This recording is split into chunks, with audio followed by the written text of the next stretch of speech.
हमने कल एक आपातकालीन मीटिंग बुलाई IMA हाउस में। वहाँ सारा ग्राउंड वर्क करके हमने यह फैसला लिया कि अगर इंडिया पाकिस्तान की वार हुई तो वार के विक्टिम का इलाज फ्री में होगा, बिल्कुल फ्री होगा, कोई चार्ज नहीं लिए जाएंगे। एक कमेटी का गठन कर दिया गया है। उस कमेटी में सारे सीनियर जूनियर अलग अलग स्पेशलिटी के लोग हैं। उस कमेटी में अगर वार हुई, वार विक्टिम को जल्द से जल्द अच्छे से अच्छा इलाज और फ्री इलाज मिले, यह सुनिश्चित करेगी वह कमेटी। आप सभी को बहुत बहुत धन्यवाद, आप सभी आए। सबसे पहले तो मैं इंडियन आर्मी को सल्यूट करना चाहता हूँ कि पहलगाम अटैक के बाद उन्होंने जो मिशन सिंदूर किया देश के लिए बहुत ही अच्छा था। लेकिन अब जैसा माहौल बन रहा है, लग रहा है पाकिस्तान युद्ध की तरफ जा रहा है। हम नहीं चाहते युद्ध हो, लेकिन अगर युद्ध हुआ तो Indian IMA Sirsa Indian army administration and आम जनता के साथ। सबसे पहले मैं आप लोगों का बहुत बहुत धन्यवाद करता हूं कि आप सब लोग आए हमारे बुलावे पर। और आज हमें अपनी फौजों पर बहुत ज़्यादा गर्व है कि उन्होंने एक लाजवाब जवाब जो है वो पड़ोसी को इस बात का दिया है कि वो दोबारा बदतमीज़ी करने के लायक ना रहे। जहाँ तक आज का सवाल है, ये हमारी IMA Indian medical association Sirsa district की ब्रांच है। और हम लोग, अगर जितने भी सीनियर लोग हैं उनको याद होगा कि जब जब भी कभी सिरसा पे संकट आया है, हम हमेशा दौड़ करके आगे आए हैं। चाहे वो डबवाली अग्निकांड था, चाहे वो नेशनल कॉलेज में पटाखे के अग्निकांड था, चाहे वो फ्लड्स आए थे तब भी हम वहाँ थे, किसी स्कूल के अंदर ओवरडोज विटामिन्स की दे दी गई थी तब भी IMA सिरसा आई थी। मतलब हमने कभी ये इंतज़ार नहीं किया कि कोई हमें बुलाएगा तब आएंगे। आज हम ये मानते हैं कि सिरसा एक बहुत सेंसिटिव जगह है, बहुत ही ज़्यादा सेंसिटिव जगह है, बॉर्डर से भी ज़्यादा दूर नहीं है और हमारी इंस्टॉलेशंस भी यहाँ पे काफ़ी हैं। तो हमने ये तय कर लिया है कि हम हर तरीके से किसी भी स्थिति के लिए पहले से तैयार मिलेंगे। हम चाहते हैं कि सरकार का, प्रशासन का और जनता का पूर्ण सहयोग किया जाए, उसमें कहीं कोई त्रुटि ना रहे। कोविड के ज़माने का मैं एक उदाहरण देता हूँ कि कोविड के ज़माने में हमारे साथियों ने जान पर खेल करके कोविड के लोगों का इलाज किया। और यही नहीं, सबसे बड़ी बात थी कि उस वक़्त खून की एक भी व्यक्ति को खून की कमी की वजह से मरने नहीं दिया।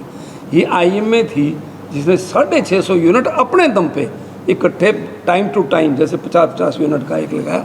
तो उस वक़्त भी हमारी कोशिशें थी और हम उसमें पूर्ण उतरे थे। तो IMA सिरसा का एक पूरा इतिहास रहा है और उसके अंदर आप लोगों का सहयोग हमारे साथ बहुत ज़्यादा रहा है।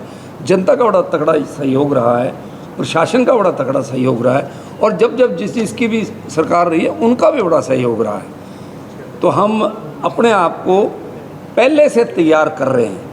हमें किसी की आवाज़ नहीं आई है, किसी ने हमें बुलाया नहीं है, लेकिन हम अपने आप को तैयार करके चल रहे हैं।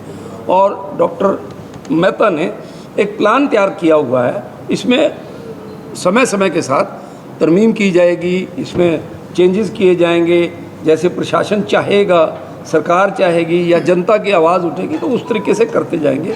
तो Gaurav Mehta, president district Sirsa, IMA Sirsa. सभी तो आप सभी को बहुत बहुत धन्यवाद, आप सभी आए। सबसे पहले तो मैं इंडियन आर्मी को सल्यूट करना चाहता हूँ कि पहलगाम अटैक के बाद उन्होंने जो मिशन सिंदूर किया देश के लिए बहुत ही अच्छा था। मिशन सिंदूर में पाकिस्तान पर 9 जगह पर 24 मिसाइलें दागी गई। ये सारी की सारी जो भी जगहें थी 9 की 9 ये आतंकी अड्डे थे। सेना ने यह सुनिश्चित किया कि कोई भी आम जनता का नुकसान ना हो, सिर्फ आतंकियों पर ही हमला किया जाए। लेकिन अब जैसा माहौल बन रहा है, लग रहा है पाकिस्तान युद्ध की तरफ जा रहा है।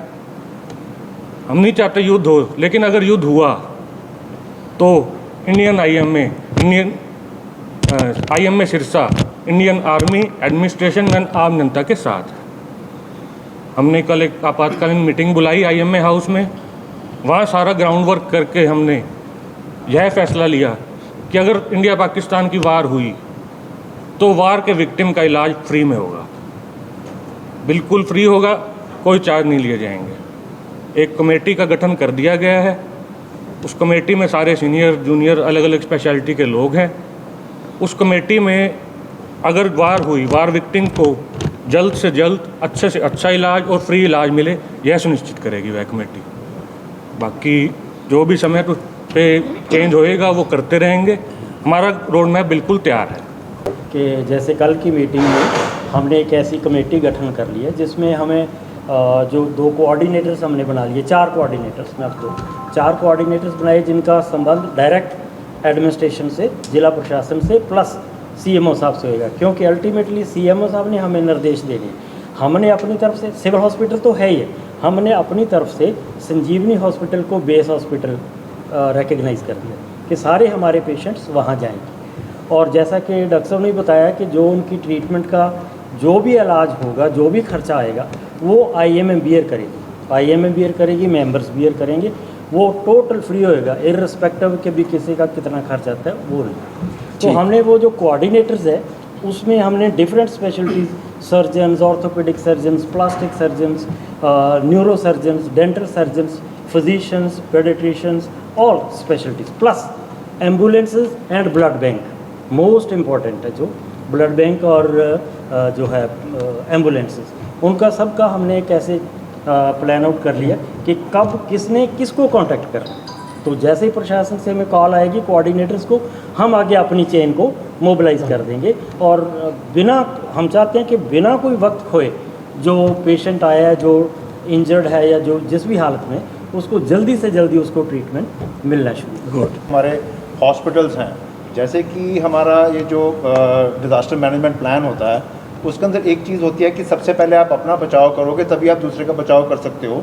तो इसके लिए सभी मेंबर्स को कह दिया गया है कि अपने अपने हॉस्पिटल में ड्रिल्स करेंगे ये, ताकि इनको पता हो कि इन्होंने कैसे बचना है, ताकि ये किसी और की भी हेल्प कर सके। बिल्कुल। सेकंड, हमने एक डिसीजन और लिया है कि हर एक डॉक्टर अपने अपनी गाड़ी के अंदर कोई ना कोई फर्स्ट एड किट या इस तरह की स्प्लिंटेज या बैंडेजेस या इस तरह की चीज़ें, कॉटन वगैरह रखेगा, ताकि अगर रास्ते में मान लो कहीं जा रहा है और इस तरह का हादसा हो जाता है कोई, तो वहाँ पे भी वो मिलजुल के हेल्प कर सके। हम कहीं भी एडमिनिस्ट्रेशन के हम अगेंस्ट नहीं जाएंगे, जो भी एडमिनिस्ट्रेशन कहेगी उसी तरह किया जाएगा। प्राइमरीली जैसे डॉक्टर शर्मा ने कहा है, सिविल सर्जन हेड ऐसे रहेंगे, वहाँ पे जो भी ट्रायज होगी उसके बाद वो कहते हैं कि मेरे को सर्जन की ज़रूरत है, तो हमारी तरफ से सर्जन प्रोवाइड कर दिया जाएगा। वो कहते हैं हमारे को ऑपरेशन थिएटर की ज़रूरत है, तो हमारी तरफ से जैसे संजीवनी हॉस्पिटल है वहाँ का थिएटर दे दिया जाएगा। वो कहते हैं बेहोशी का डॉक्टर हमारे पास कमी हो गई है, बहुत ज़्यादा भीड़ हो सकती है, तो बेहोशी का डॉक्टर, जो भी वो चाहेंगे।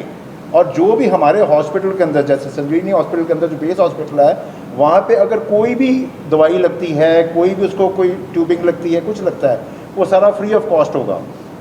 ब्लड बैंक डॉक्टर साहब के अंडर है, तो डॉक्टर साहब ने आपको बता ही दिया है कि ब्लड की हम पहले भी कभी कमी नहीं होने देते, और अब भी इन्होंने अपने वॉलंटियर्स जो हैं वो चिन्हित कर लिए हैं कि अगर ज़रूरत पड़े तो कहाँ कहाँ पे हम ब्लड कैंप लगा के ब्लड की पूर्ति कर सकते हैं। वो सिर्फ हमारे लिए नहीं होगी, अगर फौजी अस्पताल में, कहीं मिलिट्री हॉस्पिटल में ब्लड की ज़रूरत होगी तो हमारे जो वॉलंटियर्स हैं, जो पब्लिक के वॉलंटियर्स हैं, जो यहाँ के ब्लड डोनेट करेंगे, उनको भी आगे दे दिया जाएगा। के तहत हम लोगों ने जो कमेटी जो बनाई है, जो डायरेक्टली एडमिनिस्ट्रेशन के साथ जो लिंकअप करेगी, बहुत छोटी सी कमेटी है, 4 मेंबरों की है।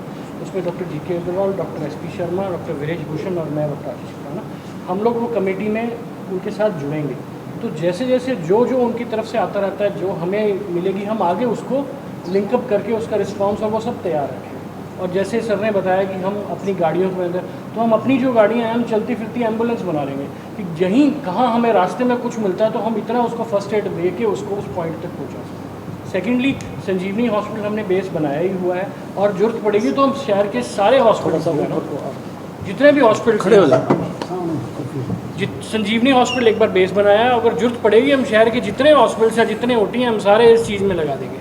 उस टाइम तक हम कोई भी इलेक्टिव प्रोसीजर हमारे किसी भी हॉस्पिटल में नहीं किया जाएगा, इमरजेंसी प्रोसीजर लिए जाएंगे, और सिर्फ प्रशासन के साथ मिलके, और हम इस विपदा को उनके साथ खड़े हैं, और जो आएगा वो हम लोग। 18 से 27 साल जिंदगी का एक ऐसा पड़ाव जिसमें आपको निर्णय लेना पड़ता है आपके आने वाले 40-50 साल कैसे कटने वाले हैं। जिसकी इच्छा है सरकारी नौकरी में जाने की, आईसीएस ऐसे सभी स्टूडेंट्स को एक बेहतरीन प्लेटफॉर्म प्रोवाइड करा रहा है और चाहते हैं अगर आप सरकारी नौकरी हासिल करना तो हर Monday Tuesday free of cost trial classes plus career counselling session provide कराया जाता है। नीचे दिए गए नंबर पर कॉन्टैक्ट कीजिए और अपनी सरकारी नौकरी पक्की कीजिए।